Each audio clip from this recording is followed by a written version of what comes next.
بسم الله والحمد لله والصلاة والسلام على رسول الله وعلى آله وصحبه ومن والاه ربي اشرح لي صدري ويسر لي أمري واحلل عقدة من لساني يفقهوا قولي. Mes frères et sœurs, comment faire pour augmenter sa foi? Comme vous le savez, la foi elle augmente et elle diminue. On a des moments dans notre vie où, alhamdulillah, la foi se porte bien. Et il y a des moments où il y a des crises de foi, des moments où on a des cassures qui font que la foi baisse et on se sent très mal. Dans cette vidéo, voyons ensemble comment faire pour augmenter notre foi. Ahbab al-Karam, déjà, il faut qu'on se mette d'accord sur ce point. C'est que la foi, elle augmente par les bonnes actions et elle diminue par les péchés. Plus tu fais des bonnes actions, plus ta foi, elle augmente. Regarde, quand tu es dans la mosquée, que tu es avec des frères, que vous êtes en train de parler d'Allah, qui sont en train de te faire des rappels, qui te conseillent, que tu écoutes des rappels, tu es d'accord avec moi qu'à ce moment-là, ta foi se porte bien? Enfin, en principe, elle devrait bien se porter. D'accord? Je parle pour les cœurs qui ne sont pas morts. Donc, si tu veux, mon frère ainsi que toi, ma soeur, te sentir mieux, il va falloir que tu te concentres sur l'augmentation de ta foi. On va parler bien évidemment de pas mal de points. Et il faut que tu te concentres sur la surveillance de ta foi. Comme Abu Darda, radiyallahu anhu, il disait, ça fait partie de la bonne compréhension de la personne qu'elle sache est-ce que sa foi augmente ou diminue. Donc chacun d'entre nous doit surveiller sa foi, doit voir j'en suis où au niveau de ma foi, est-ce que j'ai des baisses de foi ou des augmentations. Si tu as des augmentations, alhamdulillah, demande à Allah subhanahu wa ta'ala qu'il raffermisse ta foi, qu'il t'augmente en iman, qu'il améliore ta situation. Ça c'est très bien. Si ta foi a baissé, écoute attentivement ce que je vais essayer, Inch'Allah, de te proposer, tout en sachant que ce que je vais te proposer, c'est tiré par les enseignements de nos savants. Alors, avant de te dire comment augmenter ta foi, sache qu'il y a des choses qui tuent la foi. Parmi ces choses-là, il y a les péchés. Plus tu fais des péchés, plus tu es en train de tuer ta foi. Également, l'amour excessif de la vie d'ici-bas. Quelqu'un qui du matin au soir vit dans la distraction, dans le suivi des passions, dans le shopping, dans le loisir, dans la perte de temps, dans le fait de regarder H24 des films, H24 il est sur YouTube, du matin au soir il est sur tous les réseaux sociaux qui existent, il est sur Snap, il est sur Insta, il est sur Facebook, il fait que ça. Il fait que ça du matin au soir, mais quand est-ce que tu trouves le temps pour ta foi si du matin au soir tu es dans ça? Après tu vas me dire ouais mais je m'en sers que pour faire la da'wah etc. Attention, même si c'est pour faire la da'wah, tu ne peux pas rester H24 dessus. Pourquoi? Parce que toi tu as besoin de te recharger. Pour pouvoir donner à autrui, il faut que toi tu te recharges. Et donc quelqu'un qui reste du matin au soir sur les réseaux sociaux, c'est un problème. C'est un problème parce qu'il n'a plus le temps de s'occuper de sa propre personne. Et vous savez, le prophète alayhi salatu wassalam, il a dit la foi s'use comme s'use le vêtement. Regardez ce qu'il a dit alayhi salatu wassalam.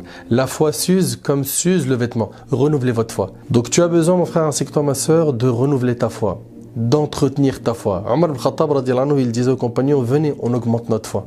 Venons, on bloque un temps et on augmente notre foi.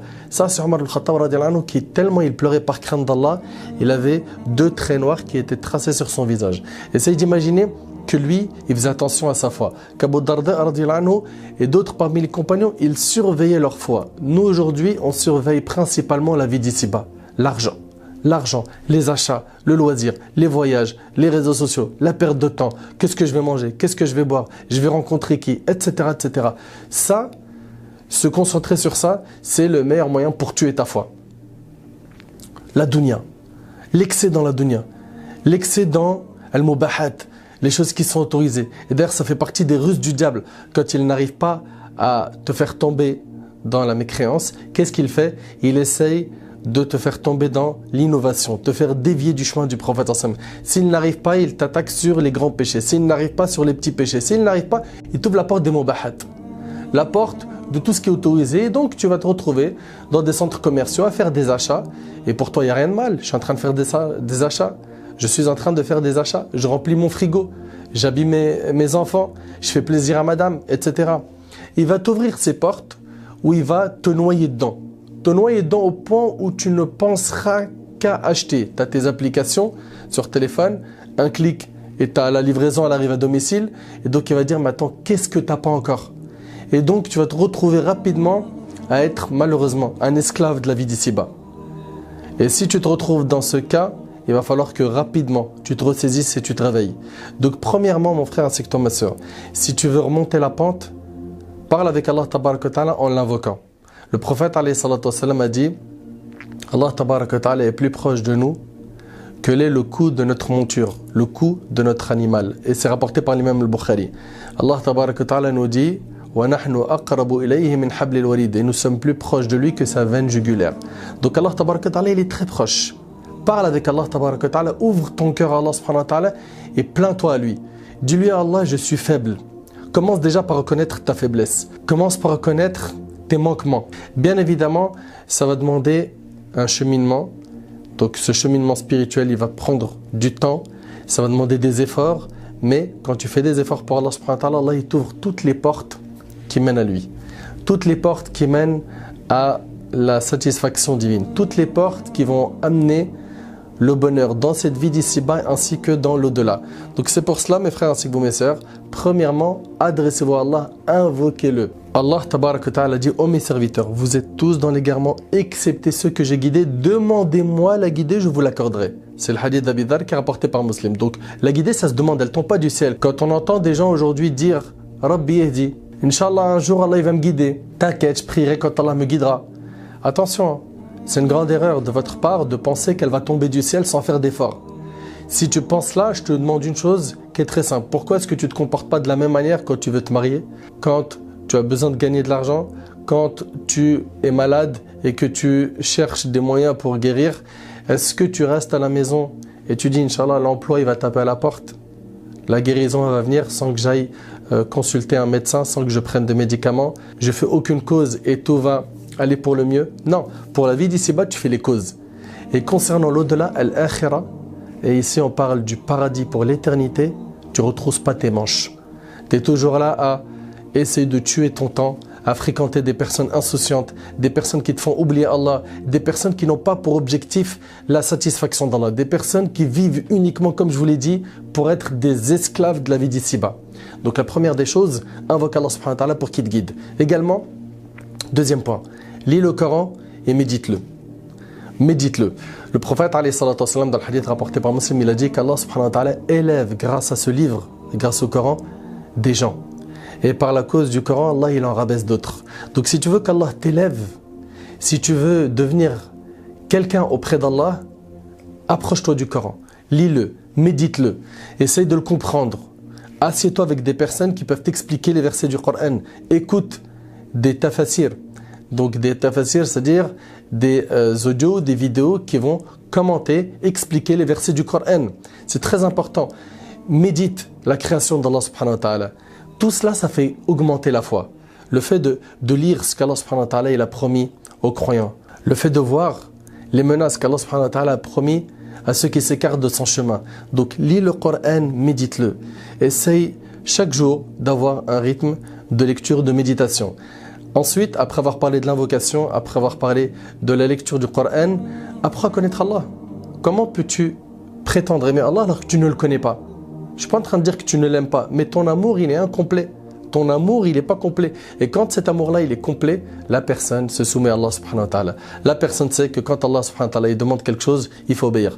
Quand ça vient du prophète, il faut obéir. Pourquoi? Parce qu'Allah subhanahu wa ta'ala nous a ordonné de suivre le prophète alayhi salatu wassalam. Également, après avoir parlé de la connaissance d'Allah subhanahu wa ta'ala, il y a un point très important qui est le fait de connaître le prophète sallallahu alayhi wa sallam. Aujourd'hui, on a une perte de repère totale.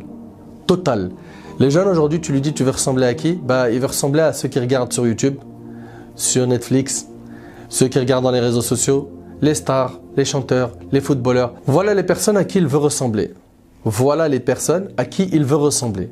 Ahbab al-Kiram, en apprenant à connaître le prophète alayhi salatu wassalam, tu vas connaître la personnalité du prophète alayhi salatu wassalam, connaître comment est-ce qu'il était, comment est-ce qu'il se comportait avec détail. Également, tu vas pouvoir enfin avoir un vrai modèle à suivre. Allah tabaraka wa ta'ala dit, vous avez en votre prophète un parfait exemple à suivre. Également, ça te permettra d'augmenter ton amour envers lui alayhi salatu wassalam. Et quand on aime le prophète, on veut à tout prix le suivre. On veut à tout prix l'imiter. On veut lui ressembler. On se chagrine pour ce qu'il a chagriné. On se réjouit de ce qui l'a réjoui, sallallahu alayhi wa sallam. Donc, ahbab al-kiram, on a dit invocation. L'invocation d'Allah, demande à Allah subhanahu wa ta'ala qu'il augmente ta foi, qu'il te guide. Demande à Allah subhanahu wa ta'ala de te faciliter de goûter à la saveur du Coran. Et ça, c'est le deuxième point, c'est de lire le Coran avec méditation, de l'écouter. Également, on a dit de connaître Allah subhanahu wa ta'ala par ses noms et ses attributs. Également, on a dit connaître le prophète sallallahu alayhi wa sallam. Un point très important, c'est ta fréquentation. Tu ne peux pas, mon frère ainsi que toi, ma soeur, cheminer vers Allah subhanahu wa ta'ala en ayant autour de toi des personnes qui amènent les gens vers le mal. C'est pas possible. Il va falloir que tu fasses un tri dans ta fréquentation. Et t'inquiète pas, Allah subhanahu wa ta'ala, il te remplacera cette fréquentation par des gens meilleurs. Si aujourd'hui tu es entouré de gens qui ne connaissent que les péchés, qui ne connaissent que la désobéissance, les grands péchés, qui se vantent de les faire, qui se concurrencent dans les grands péchés, qui ont normalisé et banalisé les péchés, il va falloir que tu changes cela.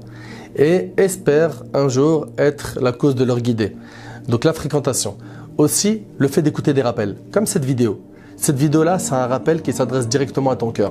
Et vous savez, l'évocation d'Allah, le fait de parler d'Allah subhanahu wa ta'ala, c'est ce qui fait vivre le cœur. C'est ce qui fait vivre le cœur. Le prophète alayhi salatu wassalam, dans un hadith, écoutez bien, il est dans Sunan, il a dit « Ne multipliez pas le parler où l'on n'évoque pas Allah, car la multiplication du parler où l'on n'évoque pas Allah rend le cœur dur. Et le cœur le plus éloigné d'Allah, c'est le cœur dur. Donc plus tu vas parler d'autre chose qu'Allah, plus le cœur il va durcir. Et plus tu parles d'Allah, plus le cœur il s'attendrit. Plus tu commences enfin à trouver la paix intérieure, la sérénité. Tu commences à ressentir une joie que tu n'as pas réussi à trouver avec le matériel. D'où l'importance, je le dis et je le répète, d'évoquer Allah. D'ailleurs, Cheikh l'Islam Ibn Taymiyyah, ce grand savant, rahimallah, il a dit l'évocation d'Allah pour le cœur, écoutez bien, est comme l'eau pour le poisson. Que serait un poisson qui sort de l'eau? Il meurt. Ben, c'est pareil. Si une personne parmi nous n'entretient pas sa foi en évoquant Allah, en parlant d'Allah, il faut que tu apprennes à parler d'Allah subhanahu wa ta'ala avec les gens que tu aimes, avec les gens que tu fréquentes. Parle d'Allah.